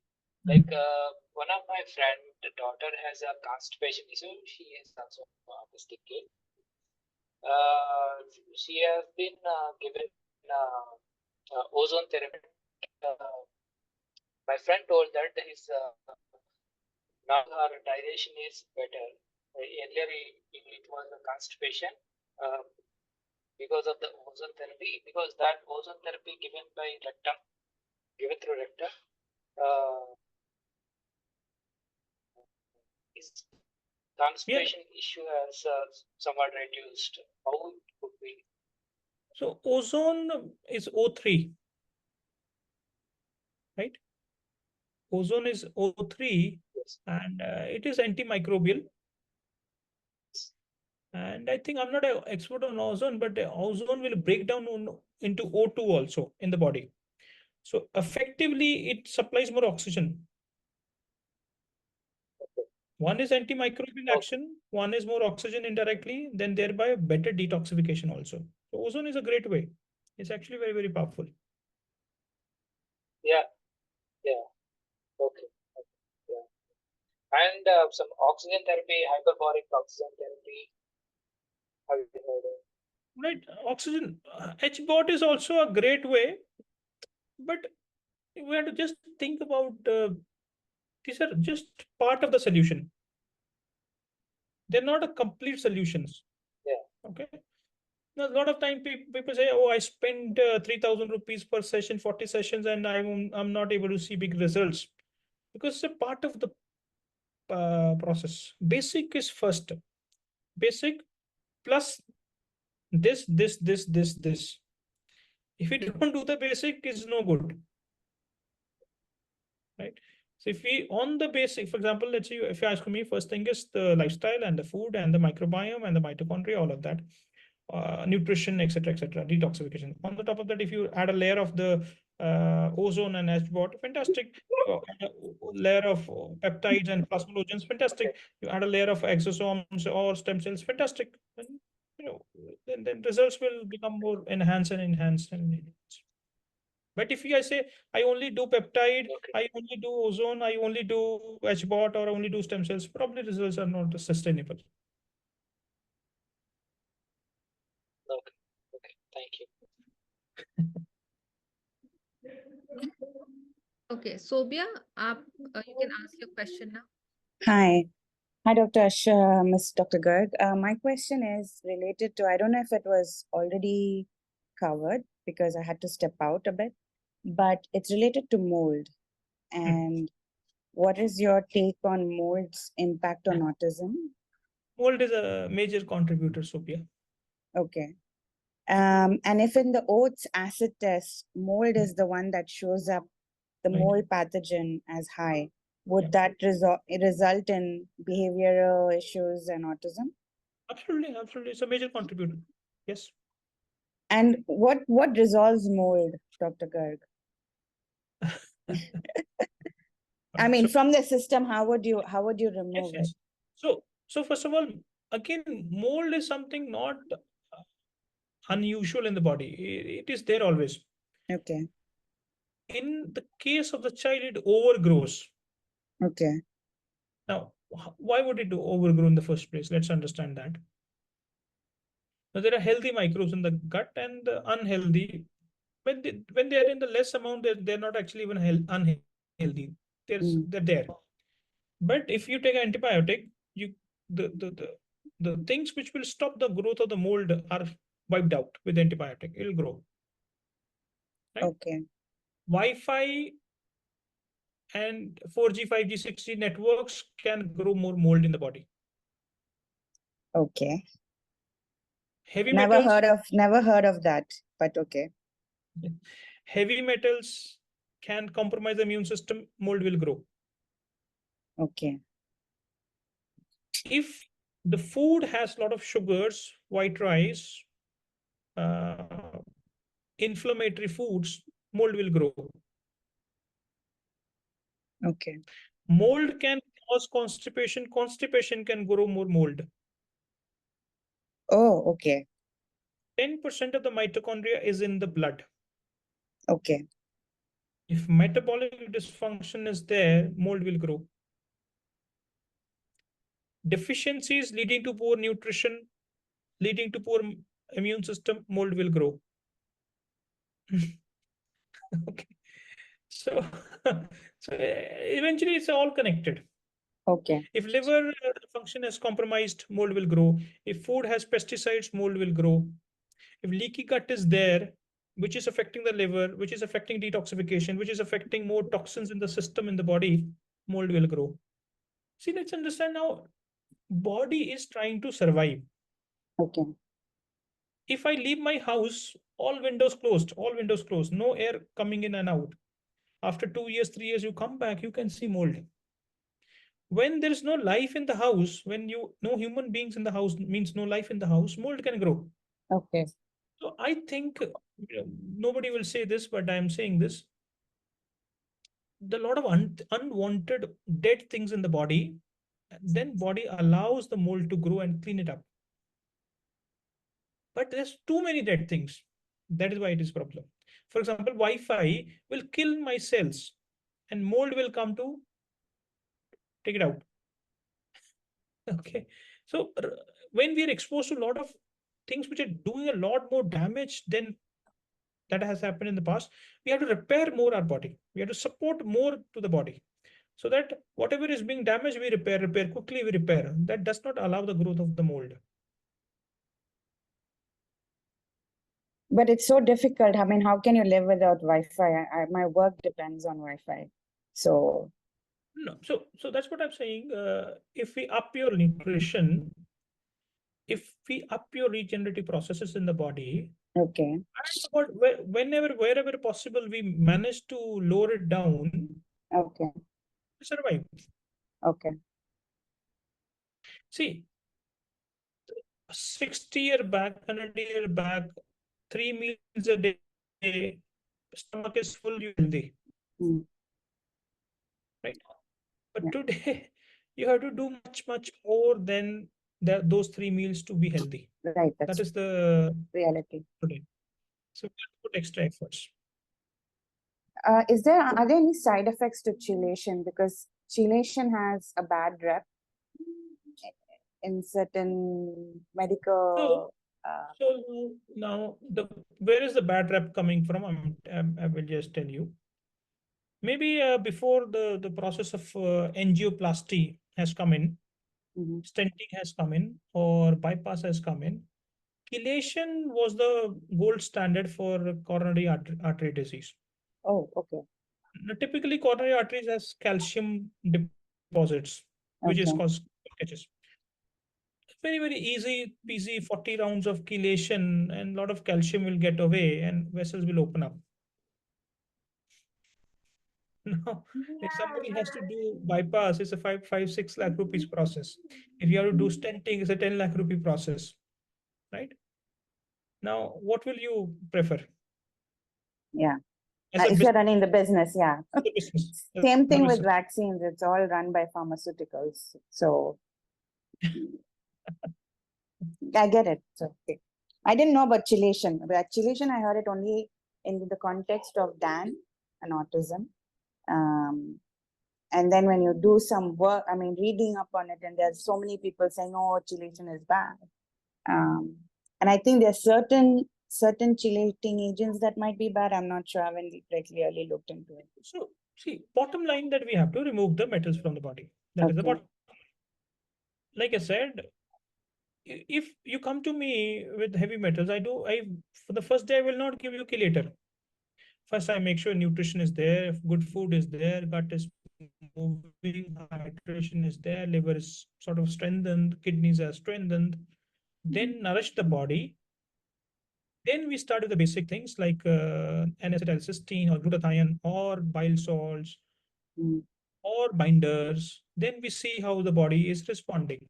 Okay. Sometimes basics body is responding very fast and it is faster results are happening in terms of after 3 months I test and it's quick. I don't need to get on to chelators.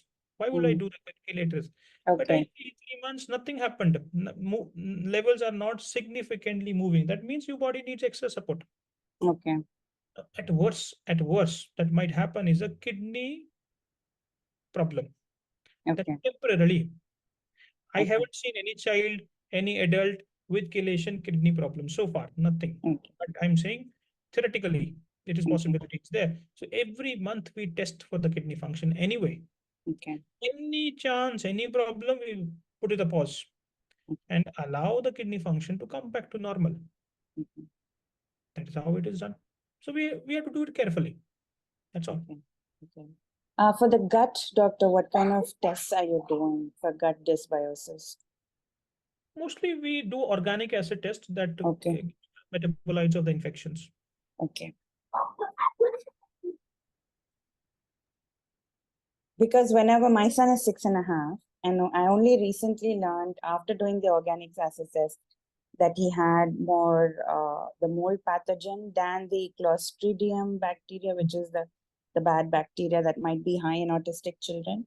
And whenever I have worked on his gut with a prebiotic and a probiotic, I've seen more words come out.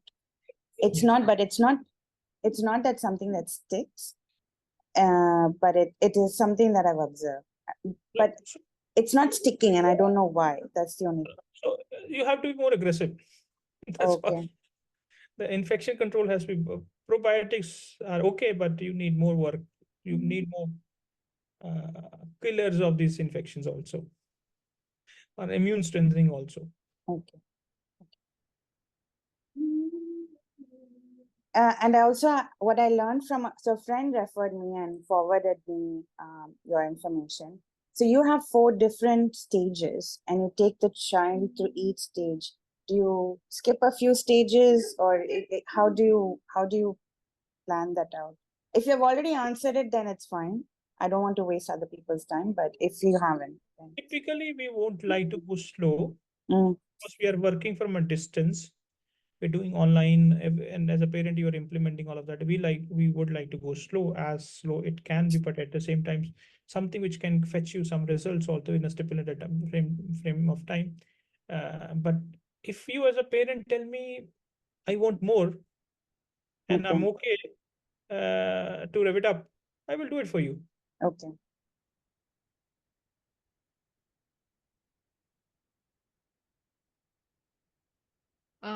So all right, so yeah, so I'll move ahead. So we have 2 or 3 questions in the chat. One is मेरी बेटी Prisha Verma 4.5 years की है, वो कुछ कुछ words बोलती है but understanding नहीं है, तो language improvement के लिए therapy करवानी पड़ेगी क्या? तो उन्होंने अपना नहीं सुना है, तो प्रिशा के पेरेंट्स ही कि लैंग्वेज को बनाने के लिए ब्रेन का हीलिंग करना है, ब्रेन को रिपेयर रीजनरेट करना है. So I think they're already in the program. So Nibha, already I think आपके बच्चे का treatment चल रहा है, तो आप patience रखिए. So in the first round हमने कुछ achieve किया है, अब थोड़ा और brain repair पे काम करेंगे, so that will improve. There is some question regarding ADTA, DMPS. What is the frequency of using every day or every few hours? So now this is very much dependent on, kind of how much the load of heavy metals is and what kind of heavy metal it's there. And it's very specific to the child. It's very, very specific to the child also depending on the age, etc. So, depending on the practitioner, whether you're physically going and working, sitting in the clinic doing it, or you're doing it distantly, that changes the whole dynamics. Yeah. So it won't be wise if we say something here. So let's keep it very specific to the child. So there's another question. Do supplements or chelation cause some side effects like tongue blisters, etc.? Or is it because of dosage, or it depends on body to body? A little bit of die-off can happen, which is part of the process anyway. So if somebody is guiding you through, then don't worry about it.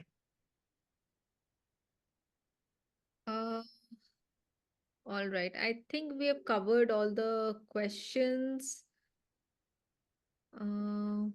Okay. Srinivas, you still have a question? Yeah, just if possible, please share any resources that I can start to learn functional medicine and understand more about it. You want to? Okay, all right. ठीक है, just connect with our team, connect with Dr. Meera, she'll guide. Right, sure. Thank you. Nazia, कोई question है आपका?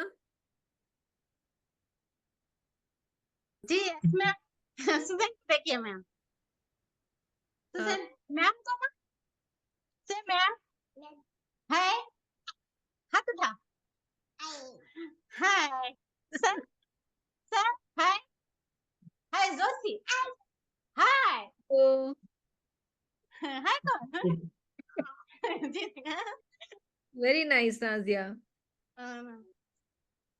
Hello बाबा बस यही ma'am दिखाना था आपको, इसीलिए लास्ट तक वेट किया ma'am. Thank you for sharing, Nazia. Ma'am ये क्वेश्चन, हाँ जी. मैम हमें भी नेक्स्ट प्लान करना, तो क्या मेरी बॉडी भी रिपेयर होना चाहिए क्या मैम? देखिए, आपको अपना हेल्थ पे बहुत 4 साल झेली हूँ मैं, और वो जिंदगी जीना नहीं चाहती मैम. डेफिनेटली एक बार बॉडी को प्रिपेयर करना जरूरी है ना, so that the child that you plan should be healthy. Okay ma'am, हम दोनों को भी करना चाहिए क्या मैम? दोनों करेंगे तो बेटर होगा. Okay ma'am. Thank you sir. Sir ATP patient के लिए सही है सर? एटीपी पेशेंट सर,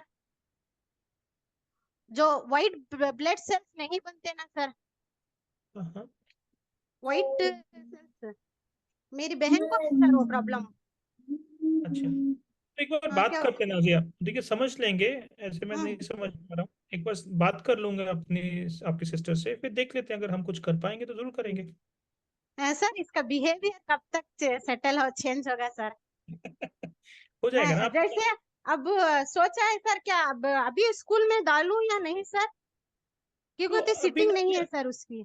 हाँ, अभी अपने पास ही रखिए बच्चे को, थोड़ा और बेहतर होने दीजिए. अभी तो अभी 3-4 महीना हुआ है ना. हूँ सर, अब 4.3 की हो गई है सर वो. कोई बात नहीं, वो सीख जाएगी. अपने पास रखिए, थोड़ा और हेल्दी बनाते हैं बच्चे को, नहीं तो स्ट्रेस में चला जाता है बच्चा.